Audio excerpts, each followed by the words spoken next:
Let us look at section 215 of the Income Tax Act 1960. Now, 1961. This is most essential. This is absolute key in terms of definition of charitable purpose. And why do I say that? Whether you are in Maharashtra, whether you are in Gujarat, whether you are in Karnataka, whether you are anywhere in the Republic of India, this is standard. Income Tax Act is a central piece of legislation. Whichever state you are, this is common. I repeat, whether you are a trust, society or a company, this will be standard for you. This will not change. So let us understand what is charitable purpose. Income tax, central piece of legislation says, and it is defined under section 2 bracket 15 of the Income Tax Act 1961 as of the moment. Charitable purpose includes relief to the poor. It just talks still about relief of the poor. It's a very narrow form.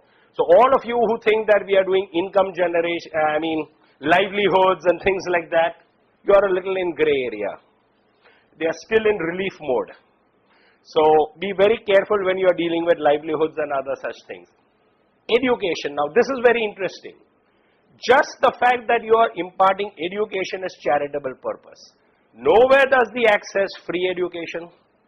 Nowhere does the Act says subsidized education. Education as an activity is charitable purpose, period. Medical relief, same thing.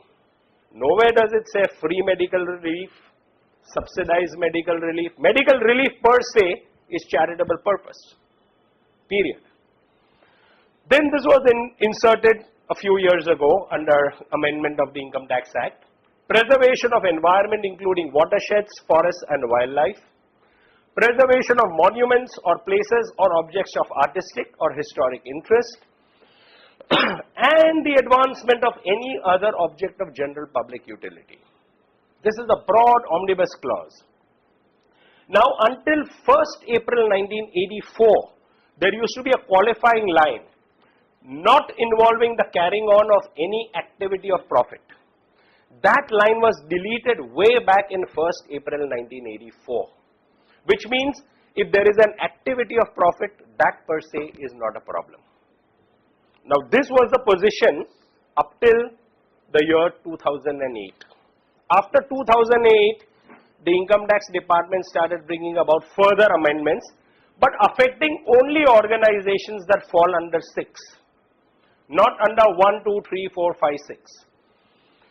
And what is that amendment?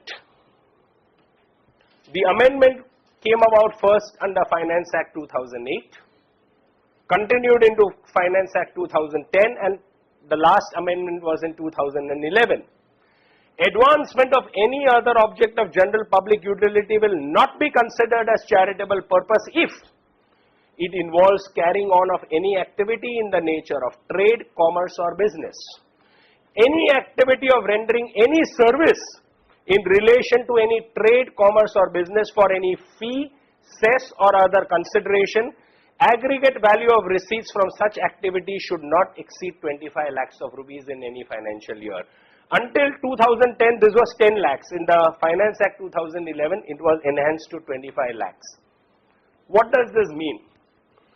There are essentially 6 limbs to charitable purpose: relief of poverty, education, healthcare, environment, preservation of monuments, and any other object of general public utility. If you are in education, this does not affect you. If you are in medical relief, this does not affect you. Who is affected? Organizations that fit in that last category, any other object of general public utility. Classically, let us take of an organization such as my own, the Center for Advancement of Philanthropy. We are not into relief of poverty. We are not into education in the sense that the government understands, or medical. We provide services to the voluntary sector. We provide them advisory services, we provide them training, etc. Now, if in any given financial year, which begins 1st April and 31st March, if there is income that I am generating through fees, etc., and that crosses 25 lakhs of rupees, in that particular year, I lose my tax exemption. I am treated as an organization which is not for charitable purpose. I become what is called under income tax law an AOP, a simple association of persons to whom maximum marginal rate of tax applies. Period.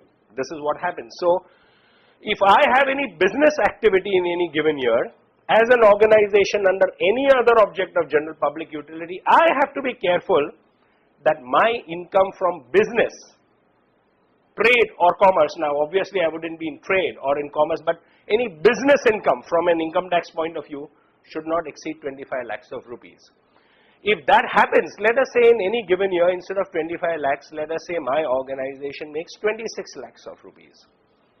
But in between I have also received a lot of donations from others.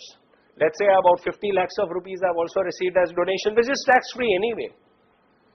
I am not taxed on that 1 lakh extra. My total income, which includes donations, will get taxed. In that year, my total income of my organization is going to be liable to tax. So that is the tragedy of this amendment. So if you are, I repeat, in education, that is fine. So let us say you are an educational institute, and first of all, you have to also realize what constitutes business income. Classically, a lot of organizations in this room are educational. Now, when you are promoting education, you need certain tools for education. So there are books, there may be audio-visual material which you may be producing on your own. No one forces you to give it free. So if you are selling books which are educational in nature, that's not your business income. It is part of your work.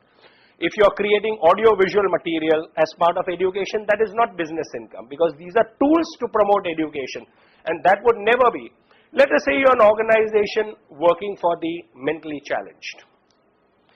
You are teaching certain skills to the mentally challenged. You are teaching them how to make candles.